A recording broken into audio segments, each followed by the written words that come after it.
Hey friend, Colin here from Sumthins Recording, and today I'm going to show you how to control edgy electric guitars in your mix. We're going to be looking at taming edgy electric guitars today using multiband compression.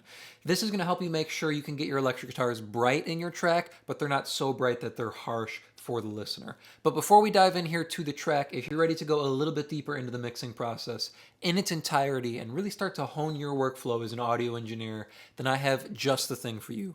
It is my 7-step mixing checklist, and it's just a simple PDF that will walk you through the entire mixing process step by step to help you get professional and radio-ready mixes without any more of the hassle and without any more of the guesswork. It is a completely free guide, and you can download it below using the link in the video description.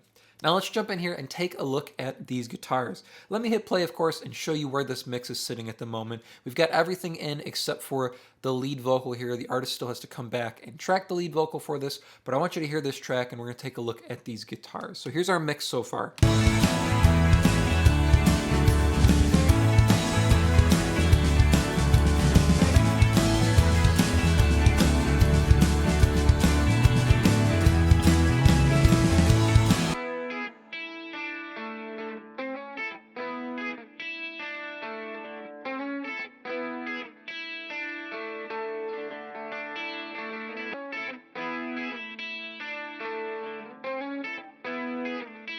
So you can hear it's a pair of pretty clean sounding electric guitars. They've got some verb on them, they've got some length to them, but they're nice and bright, and you can hear them twinkling on the side of this track. But they're not harsh and they don't get pokey for the listener. So how do we get that brightness without them being harsh or edgy for the listener? The key is using multiband compression post boosting here. So let's go back and let's look at the processing on this electric guitar. And let me actually show you what we're starting with here. Excuse me. So here's our raw electric guitar sound.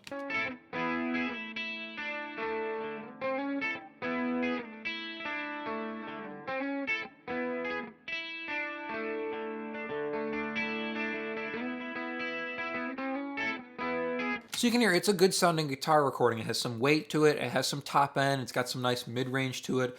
We're going to add that brightness up on top, and then we're going to make sure we control it along the way here.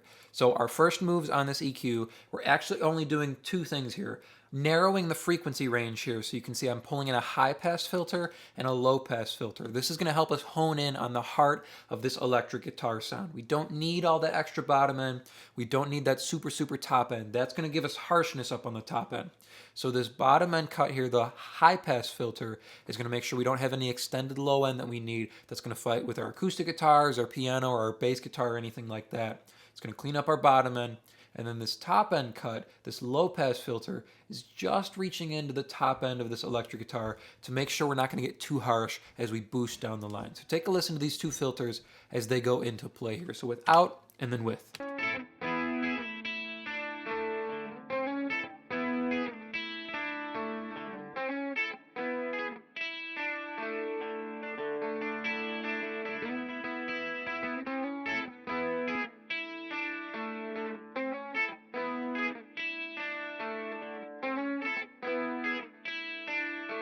You can hear we tighten up that bottom end and reduce some of the heaviness that we're getting from that bottom string on the electric guitar. We don't need all of that. It's just going to fight with our bass guitar and fight with the rest of our guitars going on.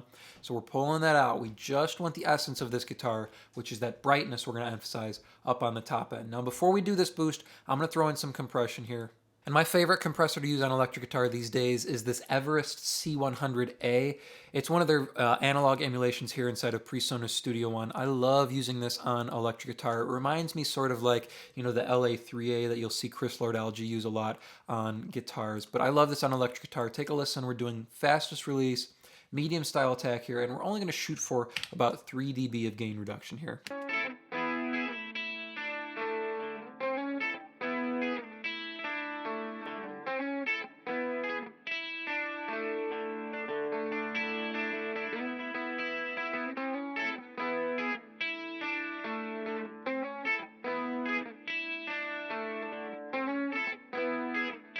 Just kind of holding the guitars in place here so they're not moving around too much as we have some of those notes that jump out.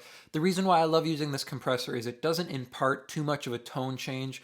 We get some of that low mid energy back, but we didn't cut too much of it to begin with here. It kind of just concretes the EQ moves we've made along the way here, so it just reinforces what we've already done while giving us that compression vibe, right? Evening out our volume on this pair of electric guitars. So that's our compressor. Now that we've got that in place, I'm gonna go back here and I'm gonna boost some brightness up on the top end here. We're doing about 4 dB at 5K. On electric guitars, clean electric guitars like this, anywhere from like 3 to 5K is gonna give you that nice brightness lift on the top end without it being too high sounding. The higher you get up, the more unnatural it sounds on electric guitar, because we don't usually have frequencies up at like 7 or 8K on electric guitar that are very strong or very prominent. So when we start boosting up there, it starts to feel unnatural and starts to feel too airy. So anywhere from like 3 to 5K is going to serve you pretty well. We're up at 5K here, so on the higher end, doing about a 4 dB boost. So take a listen here. We're going to get some protection from this low pass filter as well.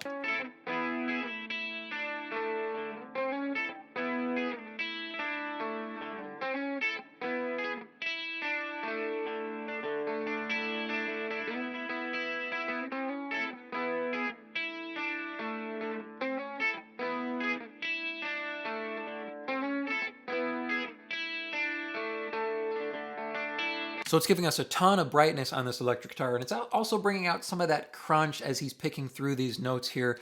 But what it does do is it gives us some really nasty emphasis on that top note there. So take a listen one more time.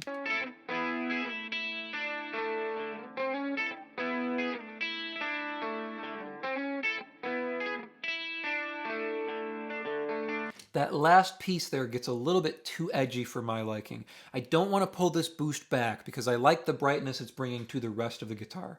So we're going to tame that edginess that we get and find this nice balance between boosting brightness and controlling edginess. And the way we do that is with multiband compression. You can actually use a de-esser if it allows you to go down further as well. All we're doing here, I've got this multiband compressor to set only to look at 1K and above here. So 1K. All we're looking at is 1K and above here. I've got the ratio set 20:1. We're going fastest attack and fastest release. So essentially we're limiting this range above 1K, and the fast attack and fast release makes sure we grab these edgy notes that stick out and then we let go as fast as possible. So we let the brightness that we've added breathe on the rest of the electric guitar, but any notes that get too much, that get too edgy, we clamp down on them and then let go. So we tame those notes that are too much and then let the rest of the guitar go as is. Take a listen here without this multiband in, and then I'm going to kick it in. Pay attention to that note that was sticking out.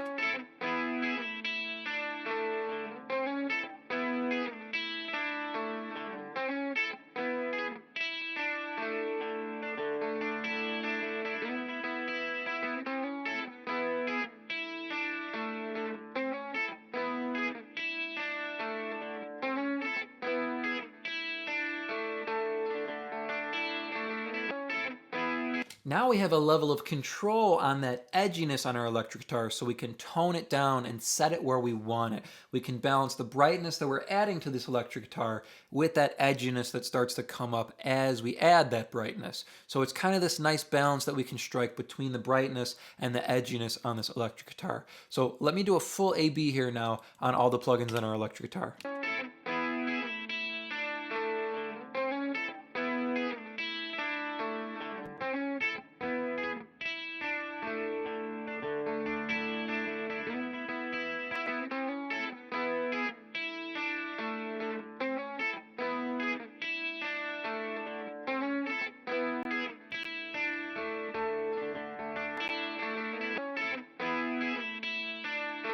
With just a couple plugins here, we're really bringing this pair of electric guitars to life. They started out kind of dull sounding. They were a little bit heavy in the bottom end. We wipe all that out there and we add this brightness on the top end, and then we control it with our multiband compression so it doesn't get too much. So let's throw these back inside the instrumental track, and let's see how they're sounding inside the mix.